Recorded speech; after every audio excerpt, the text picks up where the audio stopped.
marka maanta anigu waxaan u taaganahay Somaliland si alla sidii aan ugu shaqeynayna diyaar baan ahay inaan ugu shaqeeyo Marwa Faadimo Saciid xogayihii hore ee arrimaha dibadda ee xusbiga wadani haddana siyaasi madax bannaan oo maanta qayb ka mid ah warbaahinta kula hadashay magaalada Hargeysa ayaa ugu horeyn taageero xoogan u muujisay go'aanka ay xukuumadda Soomaaliland kaga soo horjeesatay shirkii dhawaan ka qabsamay waddanka Sacuudiga kuwaas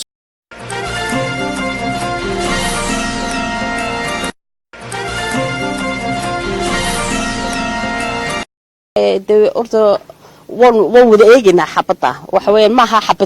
xabad sahlan maaha dad shaqo loogu ballan qaaday shaqadoodii u diyaar garoobay xafiiskii fadhiistay oo la daariyay oo haddana maanta la yiraahdo bas kaga dhaqaaq meesha wallahi waa wax adag siyaasi ahaan ma filaysaa in xukuumadda go'aanka soo saartay xusbiyadana ku qanci doonaan marka maanta anigu waxaan u taaganahay Somaliland si alla sidii aan ugu shaqeynayna diyaar baan ahay inaan ugu shaqeeyo Marwa Faadimo Saciid xogayihii hore ee arrimaha dibadda ee xusbiga wadani haddana siyaasi madax bannaan oo maanta qayb ka mid ah warbaahinta kula hadashay magaalada Hargeysa ayaa ugu horeyn taageero xoogan u muujisay go'aanka ay xukuumadda Soomaaliland kaga soo horjeesatay shirkii dhawaan ka qabsamay waddanka Sacuudiga kuwaas oo ay kulan ku wada yeesheen wadamada iska kaashanaya badda cas iyo gacanka cadmeed waxaanay tilmaantay Marwa Faadimo Saciid in xukuumadda Soomaaliland ku saxsan tahay go'aankaas ay soo saartay horta maxay haydin arinta markii aanu tagnay European Parliament-ka iyo markii aan la kulanay muxuu ahaa baarlamaanka Jarmalka iyo dawladaba qaybta arrimaha dibadda ee Africa Desk mid walba aan u sheegnay waxaan badda cas inaka maxay ay tahay responsibility-geeni Soomaaliya ama erga madax bannaan oo badda cas iyo Gulf-ka ha u magacowdo ama cid kale ha u magacowdo ninna gurigiisa looma soo dhaafo haddii la sameynayo maxay team waxa weeyaan teamka inay Somaliland ay maxay hor ka ahaato waa badda cas waa hoygeeni waa badeeni inaka ilaalin karayna ilaahay baa wax ilaaliya laakiin ilaashadeeda inaka ina saaran tahay Soomaaliyana ma maxay waxba kama qaban karto Ethiopia waxba kama qaban karayso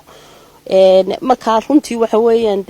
qof gurigiisii la yiri waan ku dhaafaya oo kitchenkii baan ka shaqaysanaya maaqul maaha marka inay qaadacaan oo yiraahaan ilaa aan anagu miiska soo fadhiisano maxay wixii halka ka soo baxa ma yeelino waa ku saxsan yihiin waana waxa aanu maxay intii aan dibadda joognay oo dhanba aanu u sheegaynay caalamka nimka hadda waxay siyaasi madax bannaan oo xisbiga kuma jirtid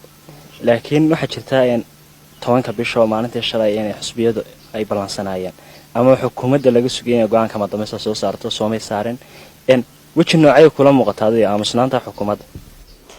oo horta maxay haydin runtii waxaan waxa laba sanadood soo jiitamayay ina sida ugu dhaqsaha badan loo soo afjarano way fiican tahay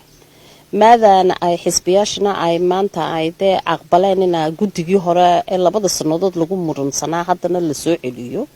sidii loo soo celin lahaa dawayna faligeed la qabto laakiin waxa mujtamaca Somaliland oo dhameeyay isweydiinaysa wax weyn sharci ahaan sidee bay u suurtoobaysaa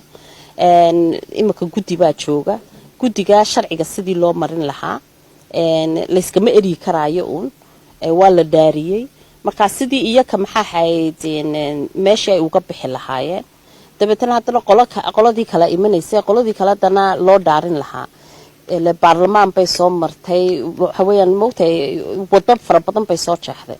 marka sidii haddana waxaan oo dhan maxaa loo furfuri lahaa ama loo firdhaamin lahaa wallahi ordo wada eegina xabada waxa weeyaan maaha xabad sahlan maaha dad shaqo loogu ballan qaaday shaqadoodii u diyaar garoobay xafiiskii fadhiistay oo la daariyay oo haddana maanta la yiraahdo bas kaga dhaqaaq meesha wallahi waa wax adag siyaasi ahaan ma filaysaa in xukuumadda go'aanka soo saartay xusbiyadana ku qanci doonaan runtii horta haddaynu Somaliland aynu doonino horumarkeeda cadow fara badanna aynu leenahay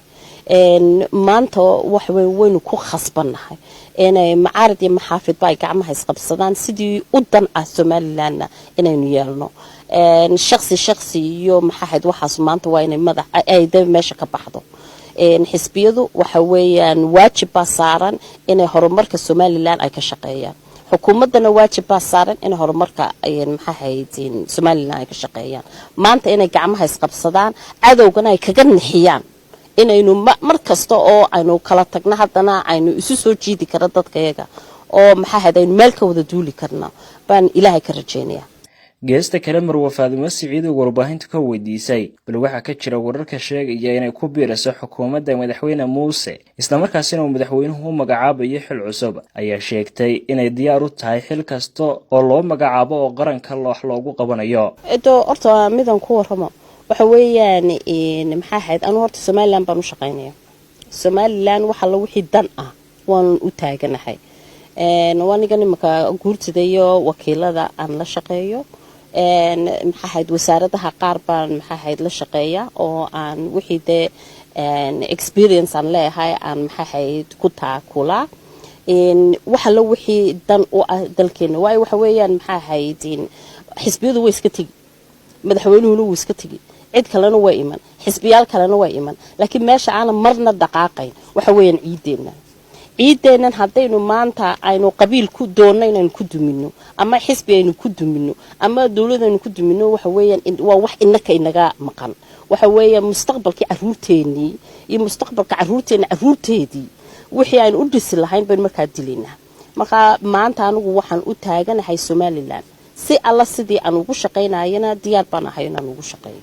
ugu dambeyntii waxaa xusid mudan in hadalkan hadda ka soo yidhay Marwo Faadimo Siciid uu ku soo beegmayo iyadoo muddooyinkii u dambeeyay la sheegayay inuu badan tahay dhanka xukuumadda madaxweyne Muuse Biixi Cabdi isla markaasina xil loo magacaabi doono. Khadar Ismaaciil Maxamed Khadar Dhambaal wararka muqbahiya aniga Badcaston 4 TV